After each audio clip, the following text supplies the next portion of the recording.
We've come to that time now, ladies and gentlemen. Do we have any questions? I'm sure we must have. Oh, wonderful. Can I ask you to come down? I'll let you kickstart the Q&A session. Sure. Please do. Hello. Thank you so much, everyone, for your words. Dustin, is it? Yes. I was particularly interested in your research. I, too, am a political economist at the University of Waterloo.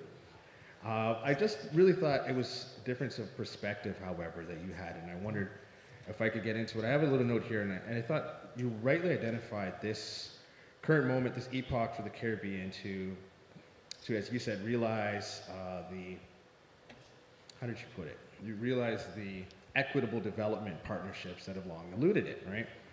But I think what I didn't gather from your research and what my research focuses on is that the only reason that the Caribbean is in this moment, or that Canada and the Caribbean are engaging in this moment, is because the Caribbean has fought so hard to get to this moment through its own sort of internal resilience, its own internal diplomacy, and I think it's important to point out that its willingness to step out on the global stage and engage with the global south, not least of which China. I think these things sort of prompted and catalyzed Canada's renewed interest in the Caribbean. And I think it would be interesting to even just have a conversation about it, you and I, but I wanted to raise that. That's the perspective of my research, but I think it does overlap with your own. Can you totally call me on this afterwards if I missed anything? But I think that that's really what I was trying to drive home with those incentives. The language of the rules-based order, democracy, rule of law, human rights, was entered into, that really only emerged on, at least looking on the policy documents that are emerging on the website, after the Russian invasion of Ukraine. And so the West more generally has this, is deploying this rhetoric much more strongly than before. I just think that in the case of Canada, this is quite low-hanging fruit for the reasons that I mentioned about the large geopolitical gains relative to the economic cost. The Caribbean states in general have long been understood as among the exceptions in the developing world for how long, for their persistence as quote-unquote stable liberal democracies.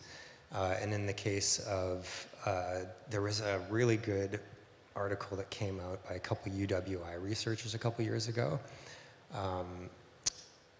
Ruben Gonzalez Vicente and Anita Montoute, that were looking at the complementarities between China's Belt and Road and CARICOM, and it seems like there's actually limited complementarities, not none, but they're easily over-exaggerated, based partially on the differences in the governance ethos. So in China, there's a business, elite-centric kind of infrastructure policy approach, and in the Caribbean, there's a much richer tradition of participatory democracy and radical political thought and activism. So I feel like I would actually love to talk to you about this, but I'm going to wrap it up here because I'm going to take up more of the time. But those would be my comments on that.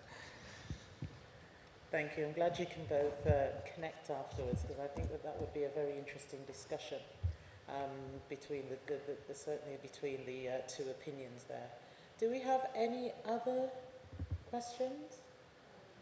You do? Okay. Whilst you're on your way round, I'll give you time. I'll ask a question. I was asked by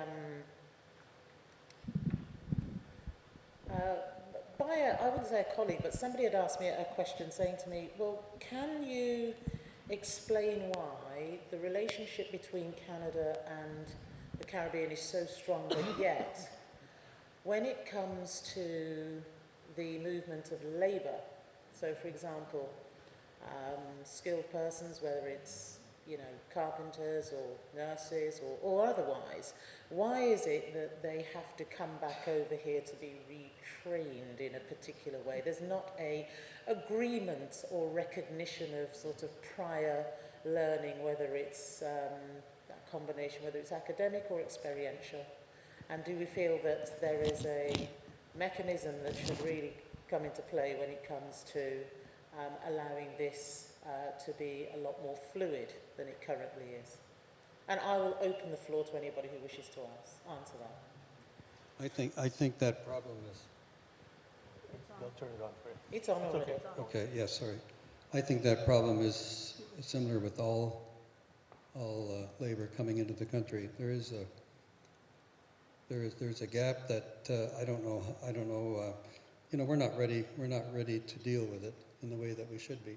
People should be recognized for their skills. There has to be more of an investment in doing an inventory on their skills when they come in. And there's not a mechanism to do that, or not adequate mechanism to do that as we see it now. There's doctors driving cabs. There's, you know, we need doctors. Why would they be driving cabs if we need doctors? There's no excuse for it, but it's happening. And so, you know, it's all part of priorities in the government.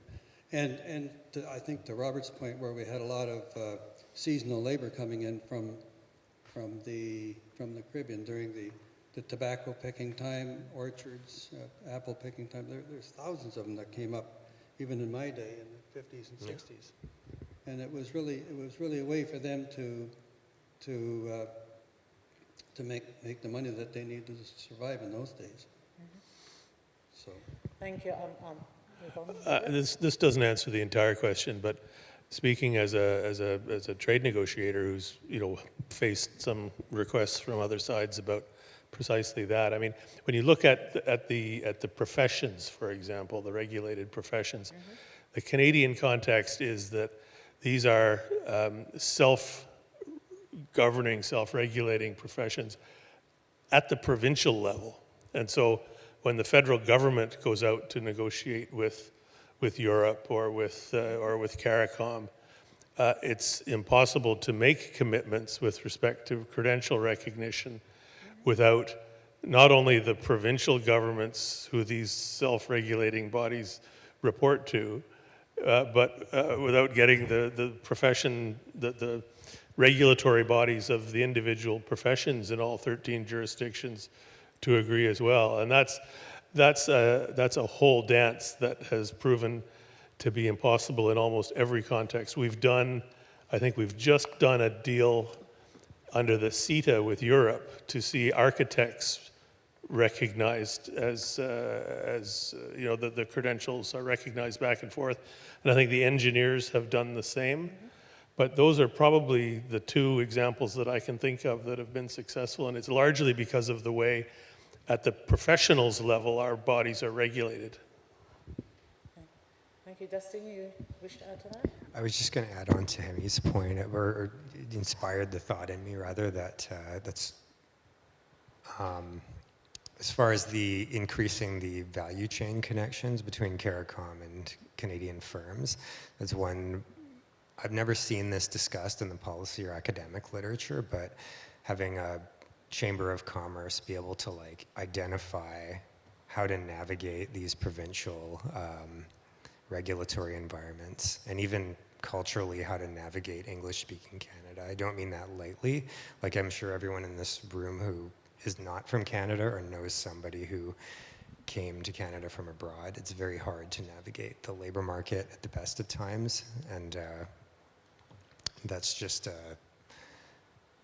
intel that people don't have when they're coming from abroad. Thank you. I just think it seems it's quite a shame, really. I mean, we in academia seem to have got it right in that we accept our degrees and graduate qualifications, but it seems very much like it's unskilled labour. Canada at the moment is happy to accept in that sense, but not recognition in that way. I'm going to ask Two quick questions. on your question. Two quick questions. One for Hemi. You said that there'll be like approximately 100 people or so. Is there an application process? How do people that want to attend the CCLD conference/symposium in the Caribbean get involved or attend? Well, the applications will be loaded online, and they will go through a screening process. Okay. And they will be selected on their qualifications. One thing I didn't mention earlier is part of the original conference provided the selection was to be individuals who are advancing in their careers and have demonstrated leadership capabilities, and who will probably in the next 10 years take on leaders, take on senior positions within the organization and be decision makers for society. Okay. That was the intent in those days. We've had to relax that a bit because in today's environment, you know, the workers, the younger folks, aren't staying as long as in previous times, where you'd have a career in one workplace. Now they're moving around, and so, you know, they're looking for the best money, the best job, and the best weekends off. And hey, that's nothing wrong with that, but you know, but there's got to be more to it than just moving ahead. You have to demonstrate your commitment to your community. What are you doing? What are you giving back to your community? That's one of the questions that will be part of any interview that takes place when we select the candidates. Yeah, I just wanted so that everyone here knew how to get involved so there will be a call posted somewhere, and I guess we'll post it on the CCI website. Yes, yeah, that's so our we'll know intent. about that. Yeah. Okay, great, thank you. And then the last question is for Dustin, on my second question, is you said you've picked up the word nation building here at the conference, and so I'm going to ask my very provocative question, because you've talked about post-colonial, and one of our earlier speakers says we are not post-colonial. What are you thinking of for a new word rather than post-colonial, since we are still kind of colonial?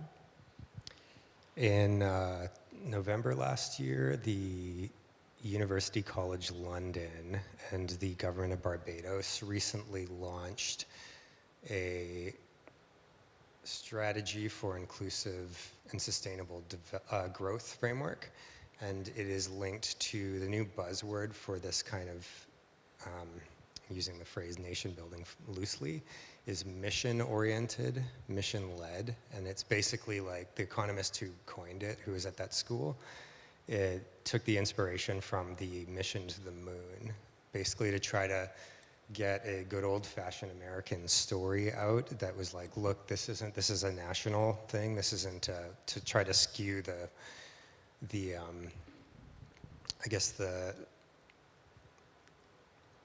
the framing of the overall strategy away from like the notion that you're intervening in the economy somehow, which is actually what we did in the first 30 years after World War II and all the advanced industrialized economies. So last year, the government of Barbados and UCL released a joint report, which is based around 6 overarching missions geared towards fostering a more resilient social partnership. The social partnership agreement has been in place since 1992, as far as I understand, but it's basically it gears economic policy in a more, it makes it more coherent across the whole government, and it includes explicit social goals in addition to just like market outcomes. The last 40 years, most economic policy has been geared towards fostering efficient markets on the notion that if you do that, then you'll have you'll basically have the best value for money coming from the programs. In Barbados, I don't know actually the stage to which this is implemented because it's really new, and I'm not selling this as a panacea, by the way. No, I know. I was just, for me, it was the term post-colonial, which, as I said earlier, some of the speakers mentioned we are not in a post-colonial era. Oh, I see. per Yeah. se. Okay. Yeah. So I'm saying, what terminology do you think would be more appropriate than post-colonial? Because we're not post-colonial. There's still a lot of colonialism. Yes, I think I was a little sloppy with my verbiage there, and so I should really check myself right now. And, I'm not going to step into that one. Recommend a new term. More than I already have.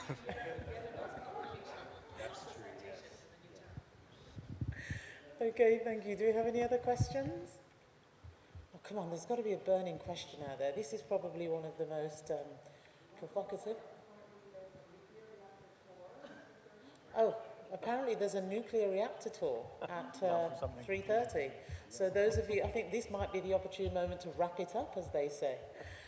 So I would like you all to show your appreciation for our panel, and thank you all for your contributions.